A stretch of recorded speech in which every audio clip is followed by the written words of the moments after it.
Reka nsubire ndagwaye ikaze nshuti munywanyi wacu ndagwaye mwiriwe canke mwaramutse bivanye naho muherereye kuri mwe mwese mumviriza amakuru n'ibiganiro dutambutsa kuri imbonesha kure yacu ari nayo yanyu ya Burundi News TV. Ndabahaye ikaze kuri mwe mwese mumviriza aya makuru yacu muherereye irya nino ku migane y'amakungu ya kure, abatwumviriza muherereye irya nino mu karere k'ibiyaga binini. Reka ndagwaye ikaze nshuti munywanyi wacu kuri wewe wumviriza aya makuru yacu herereye ngaha mu gihugu cacu c'u Burundi mu makomine agiye atandukanye mu bisata bitandukanye vy'igihugu. Turabaha ikaze muri aya makuru akomeye cyane adushikiye aka kanya. Rero reka nsubire ndagukengurukira cyane nshuti munywanyi kuri wewe wahejeje gupyonda ijambo sabone, kuba tarabikora aka niko karyonda gusoma no kumusi iyi video urabanditse ijambo sabone pyondeko uracurabona arakazujyana nyene pyondeko, hama tuje turabana mu makuru n'ibiganiro dutambutsa kuri imbonesha kure yacu ari nayo yanyu ya Burundi News TV. Aya ni amakuru avurwa mu bisata bitandukanye, gisata ca politiki, umutekano n'agateka kaze na muntu mukayatorezwa n'umugwa w'amenyesha makuru w'umuhinga akorera mu karere k'ibiyaga binini n'abandi bakorera ngaha mu gihugu cacu c'u Burundi, tukayabarungikira ducishije kuri iyi mbonesha kuri yacu ari nayo yanyu ya Burundi News TV. Kuri ubu rero reka ingingo nkuru tuzifatire ku makuru akomeye cyane yahejeje kudushikira ngaha mu gihugu cacu Burundi aka kanya. Ibitangaza vyo bihejeje kuba mu iborero rikuru rya Gitega nyuma yuko hapfungiwe mu wazara umushikiranganje wa mbere ngaha mu gihugu cacu c'u Burundi General Ngiyome Bunyoni, nyuma yo gukubagurwa ku itegeko ry'umushikiranganje wa mbere Gervais Ndirakobuca batazira ndakugarika. Aka kanya makuru adushikiye nyuma yuko mutambukanyo mukuru w'igihugu Angeline Ndayishimiye ndayubahaganutse avuye muri Tanzania nyuma yuko yari yanagiriye urugendo mu gihugu ca Kenya. Vyose turi bagaruke ko muri aya makuru akomeye cyane. Umutambukanyi w'umukuru w'igihugu nyuma yuko umukuru w'igihugu nyene cubahiro General Major Evariste Ndayishimiye amagara yiwe atameze neza, aho yarahejeje imisi itari mikeyi mu gihugu ca Tanzania. Kuri ubu rero inkuru iteye ubwoba mu iborero rikuru rya Gitega, General Ngiyome Bunyoni yobazi uwo yarahaye umukuru w'igihugu nyene cubahiro General Major Evariste Ndayishimiye ishano. Ibi vyose rero biraboneka yuko mutambukanyi w'umukuru w'igihugu yobahejeje kugirana ikiganiro na General Ngiyome Bunyoni. Amakuru adushikiye rero turayagaruka ko muri aya makuru akomeye cyane adushikiye, bikaba mu nyuma z'uko General Ngiyome Bunyoni yobagira avuga ibijanye n'abishinze gutembagaza ubutegetsi kandi bahora bafatanya n'uyu mushikiranganje Gervais Ndirakobuca batazira ndakugarika. Kuri ubu rero General Ngiyome Bunyoni muraze ko ari we yahora risoma bike w'umukuru w'igihugu nyene cubahiro General Major Evariste Ndayishimiye. Kuri ubu rero bikaba biboneka ko yoba azi ibijanye n'uwo yarahaye umukuru w'igihugu ishano, na cane ko vyumvikanye ko nawe yoba yaragerageje gutembagaza ubutegetsi akoresheje amangetengete. Amakuru rero adushikira rero yose turaza kuyagaruka ko muri Ridonido ikiganiro umutambukanyi w'umukuru w'igihugu yobahejeje kugirana na General Ngiyome Bunyoni, akaba ari vyo babigera bikwegere ibihangange vyibonekeje muri aka karwi ko gutembagaza ubutegetsi n'akarwi kishinze kugandagura umukuru w'igihugu nyene cubahiro General Major Evariste Ndayishimiye. Kera inkuru nziza rero nawe nyene yobahejeje gufata ingingo ikomeye cyane, na cane umusoda akomeye cyane ari mu karwi kishinze gutembagaza ubutegetsi nawe nyene yobahejeje gufata ingingo ikomeye cyane. Turibuze kugaruka ko muri aya makuru akomeye cyane adushikiye. Nayo ayandi makuru turibuze kugaruka ko turaza kubabwira yuko umukuru w'igihugu nyene cubahiro General Major Evariste Ndayishimiye nyuma yuko agwariye mu ivuriro rikomeye cyane riri muri Tanzania. Kuri ubu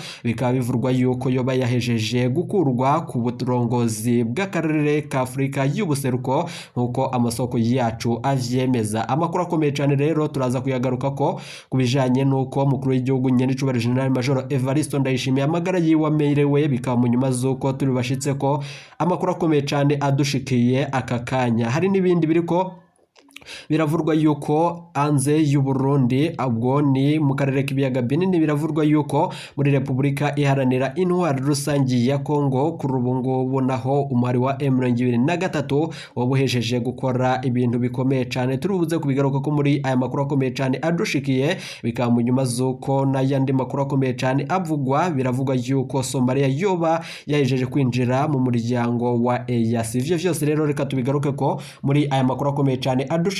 Wowe icusabwa manuka musi iyi video urabanditse ijambo sabone pyondeko uracurabona arakazujyana nyene pyondeko, hama tuje turabana mu makuru n'ibiganiro dutambutsa kuri imbonesha kure yacu ari nayo yanyu ya Burundi News TV. Ndabwira ukuri aka kanya makuru akomeye cyane adushikiye kuri ubu ngo ibintu vyabihejeje gukomera cyane, bikaba mu nyuma zuko umukuru w'igihugu nyene cubahiro General Major Evariste Ndayishimiye amagara yiwe yoba ageramiwe, na cane ko umutambukanyi wiwe kuva yashika muri Tanzania aganutse avuye mu gihugu ca Kenya kuri ubu akaba agarukanye amakuru akomeye cyane na cyane ko abivugwa ko iyo bariko aragirana ibiganiro noze ari umushikiranganje wa mbere nga mu gihugu cacu c'u Burundi arivyo tugira ngo tugaruke ko mu buryo bw'idonido. Kuri ubu rero umutambukanyi w'umukuru w'igihugu wa nyenicubahiro General Major Evariste Ndayishimiye Angeline Ndayishimiye Ndayubaha yaganutse kuri uyu wa gatanu avuye mu gihugu ca Tanzania nyuma yuko hari hahejeje amasaha atari makeyi yibonekeje ko yafashe indege yerekeza mu gihugu ca Tanzania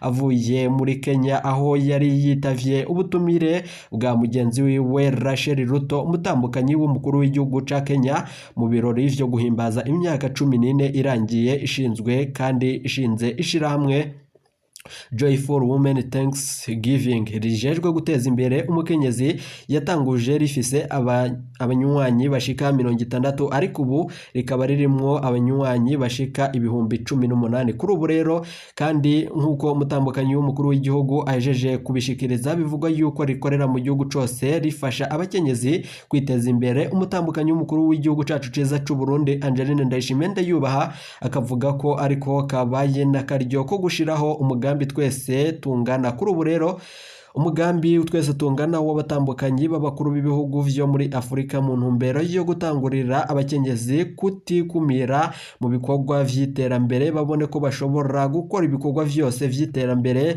hamwe no kungana imbere y'amategeko. Agatera kama abakenyezi b'abarundikazi kwirinda ingeso yo kwibisha uruyeri nanone bashize hamwe kandi bagashira mwishirahamwe kugira ngo ritere imbere berekeye kuja mu vyo bidakorwa kandi mu biriko vyibonekeza mu bandi bakenyezi batandukanye nyuma yuko atagushira hamwe. Umutambukanyi umukuru w'igihugu Angeline Ndayishimiye Ndayubaha akaba yaboneyeho akaryo ko gutera ivyatsi ingeso zo gufata ku nguvu abana gushika yaho hari uwitavye Imana w'imyaka 5 hamwe n'umwigeme wo mu ntara ya Rumonge w'imyaka ishika 18 akaba rero yahojeje umuryango w'ababuze. Nanone bikavugwa yuko umutambukanyi w'umukuru w'igihugu Angeline Ndayishimiye Ndayubaha akaba yaboneyeho akaryo ko gutera ivyatsi ingeso zo gufata ku nguvu abana gushika aho hari uwitavye Imana w'imyaka 5 hamwe n'umwigeme wo mu ntara ya Rumonge w'imyaka ishika 18 akaba rero yahojeje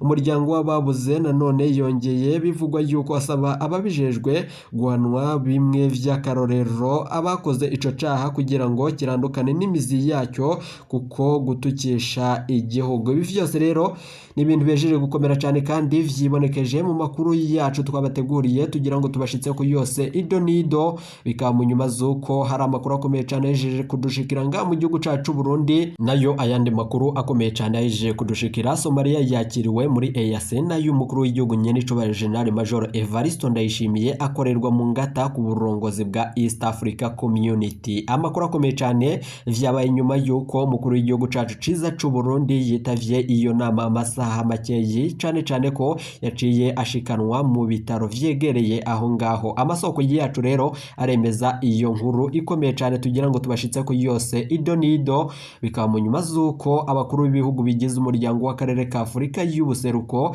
yariko ibera Arusha muri Tanzania hahejejwe kwemezwa ko Somalia kibaye igihugu c'8 cinjiye muri uyo muryango kuva kuri uyu wa 24 Munyonyi umwaka wa 2023. Igihugu ca Somalia gifise uburinganire bw'ibihumbi bishika 637 n'ibice ibihumbi 657 kilometero. Kuri ubu rero kikaba kibamwo abantu bababa imiliyoni zishika 17. Ubutunzi bw'ico gihugu bushumikiye na cane ku burimyi gucukura umunyu ndetse n'igitoro ariko kubwo intambara yaranze ico gihugu kuva mu 1991 Somalia ciracaharurwa mu bihugu bikennye cane ngaha kuri uyu mugabane wa Afrika. Nanone rero aho ahanini gitunzwe gushika n'ubu n'imfashanyo zitandukanye hamwe n'amafaranga y'agaciro arungikwa n'abanyesomalia bari hanze y'igihugu. Mu bindi bihugu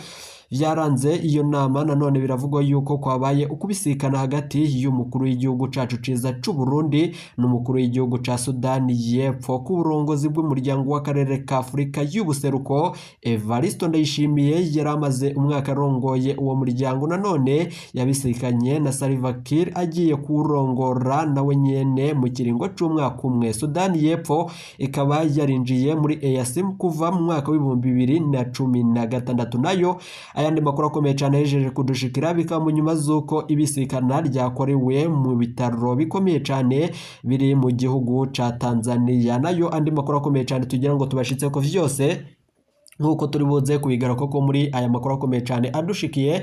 Biravugwa yuko umuhari wa M23 hejeje gufata ingingo ikomeye cyane mu bijanye nuko woba wigambye ibitero bikomeye cyane. Biravugwa yuko umuhari wa M23 watangaje kuri uyu wa gatanu ku ngabo zawo zakoroye indege ntoye y'igisirikare ca leta ya Kongo FARDC bita drone. Yafashe icyo gisirikare mu bijanye no gutanga amakuru ni nyuma y'imirwano ikomeye yavutse ihuza igisirikare ca Kongo n'ingabo z'u Burundi hamwe nabo bafashanya kugwanya umuhari wa M23 muri teritwari ya Masisi, neza mu burere bwa Karenge, Kirorirwe no mu micungararo yaho. Amakuru rero adushikiye ivyo bikaba vyabaye nyuma yuko igisirikare ca Kongo ivurwa yuko cariko kirafashanya n'igisirikare cacu c'u Burundi cyarungitswe mu buryo budasiguritse. Kubw'amasoko yacu rero abicishije ku rubuga rwiwe rwa X, Bertrand Bisi mwarongoye umwari wa M23 yemeje ko ayo makuru avuga ko ikororwa rya drone ya FARDC bikozwe n'umuhari wiwe arongoye. Akaba rero yamenyesheje ko ingabo ziwe zakoroye iyo ndege nanone ntoya yo mu gihe zariko zirwanira zongera zikingira abanyagihugu. Uwo rero arongoye M23 akaba yaciye atangaza ko ingamba zikomeye cyane zafashwe kugira ngo haburizwemwo burundu ibikorwa by'urunani rw'ingabo za leta ya Kongo hamwe n'abandi bafashanya. Kuri ubu rero gutera ibibanza bihurikiwemwo abantu benshi nk'ibitaro, amashure, amazu y'abantu, amashengero, inyubako rusangi nanone n'iz'abikorera utwabo n'ibindi bitandukanye. Amakuru rero adushikira rero bakaba bagarutse ku bijanye n'ingabo z'igihugu cacu c'u Burundi zarungitswe hagati y'umwumvikano w'umukuru w'igihugu cacu ciza c'u Burundi nyene cubahiro General Major Evariste Ndayishimiye n'uw'igihugu ca Kongo Felix Antoine Tshisekedi. Ibi vyose rero bikaba bihejeje kwibonekeza nga mu gihugu cacu c'u Burundi,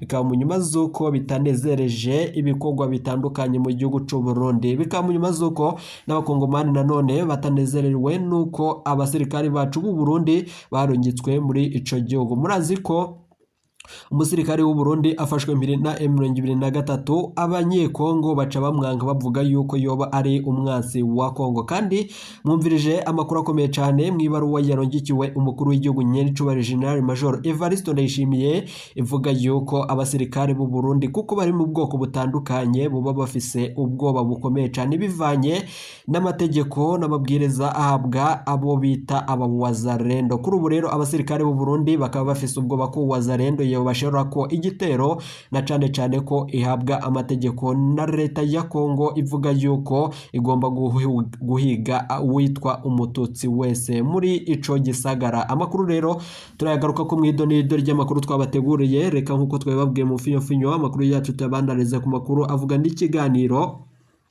umutambukanyi w'umukuru w'igihugu Angel Ndayishimiye ndayubaha yagiranye n'uwahoze ari umushikiranganje wa mbere nga mu gihugu cacu c'u Burundi General Lengiyome Bunyoni.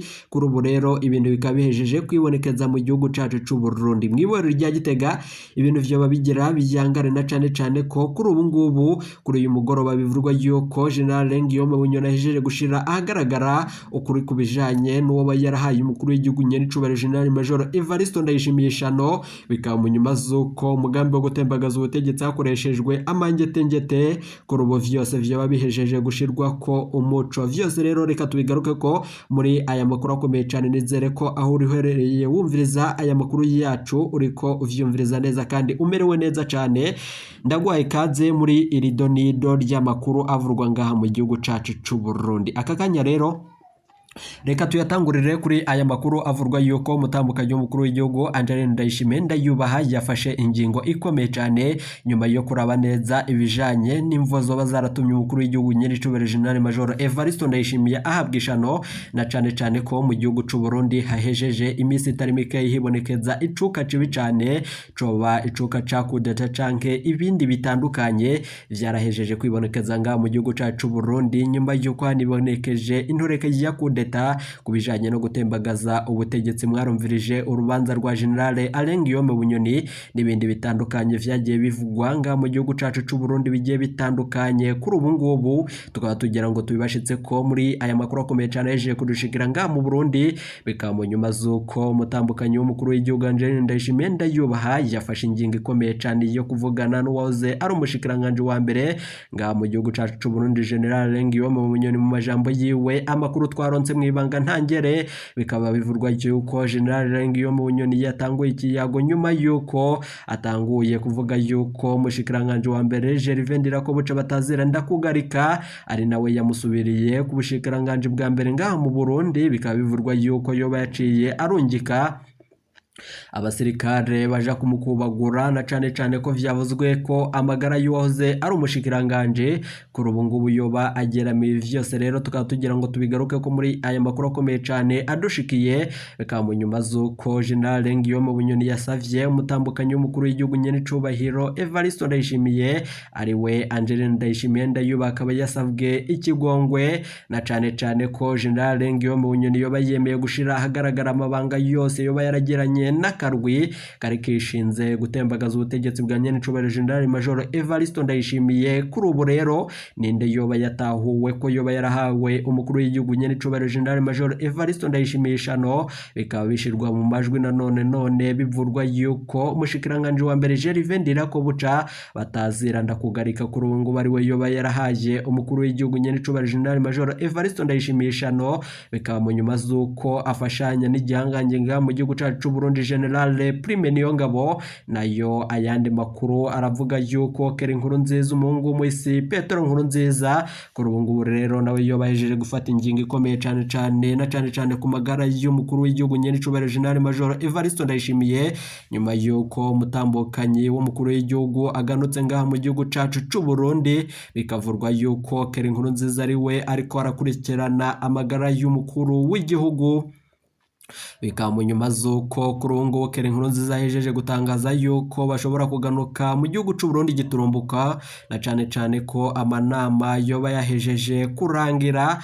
Amakuru ava mu gihugu ca Tanzania aravuga ku makuru ajanye n'ubugwayi bw'umukuru w'igihugu, na cane yuko yoba yahererekanywe ububasha hagati y'umukuru w'igihugu ca Afrika y'Epfo. Amakuru rero akomeye cyane ahejeje kudushikira nuko bivurwa yuko Keri Nkurunziza yoba agira atahukane umukuru w'igihugu, na cane ko bashobora kuganuka mu gihugu cacu ciza c'u Burundi giturumbuka, bivanye nuko n'amanama atandukanye bari bitavye mu gihugu ca Tanzania yoba ahejeje kurangira. Ibi vyose rero turaza kubigaruka ko mu makuru yacu aza. Wowe icusabwa manuka musi iyi video urabanditse ijambo sabano pyondeko, uracurabona ari akazojyana wenyene pyondeko, hama tuje turabana mu makuru yacu tubatamburikiriza kuri imbonesha kuri yacu ari no yanyu ya Burundi News TV. Rero turaza kugaruka tubashitsa ko amakuru akomeye cyane kubijanye n'ingene umutambukanyi w'umukuru w'igihugu Angeline Ndayishimiye Ndayubaha ikiyago yoba yagiranye n'uwahoze ari umushikiranganje wa mbere ngaha mu gihugu cacu c'u Burundi. Abamenyesha amakuru bacu b'abahinga bariko barabikora ko amatoza kumvo z'amasoko yaduhaye ayo makuru kugira ngo umutekano wabo ube umeze neza mu gihugu c'u Burundi. Murazi ko ibijanye n'ubutungane, ibijanye nuko hari abihangange vyibonekeza mu bikorwa bitandukanye, vyose rero turaza kwigaruka ko hari umwene gihugu ahejeje kuturungikira amakuru akomeye cyane yuko yoba yakorewe amabi n'umushikiranganje wa mbere Gervais Ndirakobuca batazira ndakugarika, nyuma yuko itongo ryari rihereyeye mu kibanza kiri Igitega. Ibi vyose rero turi buze kubigaruka ko muri aya makuru akomeye cyane adushikiye. Bikaba mu nyuma zuko Keri Nkurunziza niyo shika nga mu gihugu cacu Burundi, umukuru w'igihugu nyir'icubahiro General Major Evariste Ndayishimiye arashobora gufata ingingo ikomeye cyane yo gusubiriza Keri Nkurunziza General Prime Niyongabo. Bikaba mu nyuma zuko n'ubundi vyahora bigeragezwa ariko umushikiranganje wa mbere Gervais Ndirakobuca agaca yanka kubishirako umukono. Rero turaza kugaruka tubashitsa ko ayo makuru akomeye cyane ahejeje kudushikira n'iki General Guillaume Bunyoni woza no mushikiranganje wa mbere nga mu gihugu cacu Burundi yoba agira avuge kubijanye n'akarwi kinyegeje mu mugambi wo gurungikira umukuru w'igihugu nyene cubare General Major Evariste Ndayishimiye ishano ibijanye no gutembagaza ubutegetsi hakoreshejwe amagetengete. Vyose rero twahejeje kubitahura turubuze kubigaruka ko ntuje kure nizere ko wahejeje gupyonda ijambo sabone. Iyi ni Burundi News TV.